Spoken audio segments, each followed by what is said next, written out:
გადაცემის დასაწყისში სანამ ჩვენას გამოთქვით, მინდა მიმართო ვეტერან ფეხბურთელებს, ვეტერან დინამოელებს, რომ ამოიღეთ რა ხალხო ხმა, თქვით რაღაც გამოდით თქვენი აზრი თქვით, ეს რომ დაუშვებელია თქვით, არ შეიძლება სუწყნარად ვიყო და ვიღაცის წყენას ვერიდებოდეთ.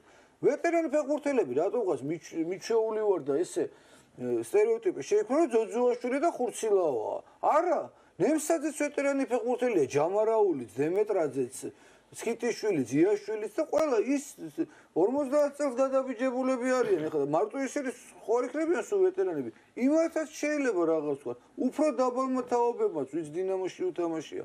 ამიტომ ჩემი თხოვნაა ეს რა თქმა უნდა, ლევან კობიაშვილი ფედერაციის პრეზიდენტი თუ არ არის ფედერაციის ბრალი ეს და ფედერაციას არ აქვს ბერკეტები რომ კლუბზე ზემოქმედება მოახდინოს, მაშინ როგორც ვეტერანმა ფეხბურთელმა და ყოფილმა დინამოელმა ლევან კობიაშვილმა აიმაღლოს ხმა და თქვას რამე.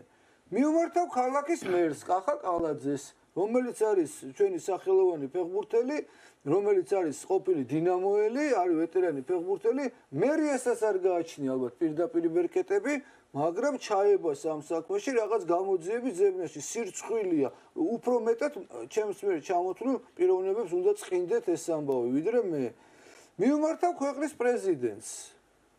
ბატონ მიხეილ ყაველაშვილს, რომელიც ასევე დინამოელია, ასევე ფეხბურთელია და არ ამგონია მას უხაროდეს დინამოს ასეთ დღეში ყოფნა.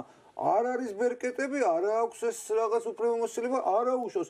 დაჯდენ ვიღაცას დაელაპარაკონ, დაარწმუნონ, გამოისყიდონ. არ ვიცი მე რაღაც ქნან და ასევე პრემიერ-მინისტრს, რომელიც არ იყო ფეხბურთელი, მაგრამ ჩემს მიერ ჩამოთვლილ ხალხზე ნაკლებად ფეხბურთში არ ერკვევა და ძალიან უყვარს. მანაც მიიღოს მონაწილეობა. ეს არის ჩემი თხოვნა და მე დარწმუნებული ვარ, რომ 100,000-ობით თუ მილიონობით არა ხალხი შემოუერთდება ამ თხოვნას. გვიშველეთ რაღაც, არ ვიცი მე ვისი ბრალია, რისი ბრალია, ერთ კაცს ერთ გუნდს, ნუ გადავაყოლებთ საქართველოს, ნუ შევაჭმევინებთ ამ გუნდს რა. რაღაცა გვიშველეთ ხალხო, რომ ჩვენ დაგიდგებით გვერდში ყველას და გამოვთქვავთ ჩვენს მოსაზრებას ვეტერანებიდან დაწყებული, აგერ ჟურნალისტები დამთავრებული და რაღაცა ქენით რომ ესეთი რამები არ ხდებოდეს. ეს არის ჩემი თხოვნა, დანარჩენი აგერ ვარ და ვისაუბრებ.